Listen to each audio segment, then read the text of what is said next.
Patay ang isang lalaking nagbibisikleta matapos itong masagasaan ng loaded dump truck habang papasok sa barangay road ng barangay Cugban, Cagayan de Oro. Sa investigasyon ng Traffic Investigation Unit na habang papasok ng barangay road ang dump truck, hindi umano nakita ng driver ang nagbibisikleta.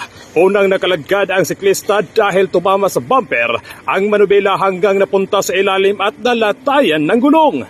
Nagtamo ng fatal injury ang biktima at diniklarang dead on arrival ng J.R. Borja City Hospital. Nakilala ang biktima na si Maximo Uga, 56 anyos na taga-barangay Gusa, habang ang driver ng dump truck ay si Ambrosio Chevilleno na taga-Bugaw, Butuan City.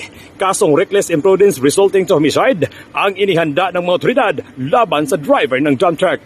Ang balitang ito hatid sa atin ng Extend Food Supplement laban pang matagalan.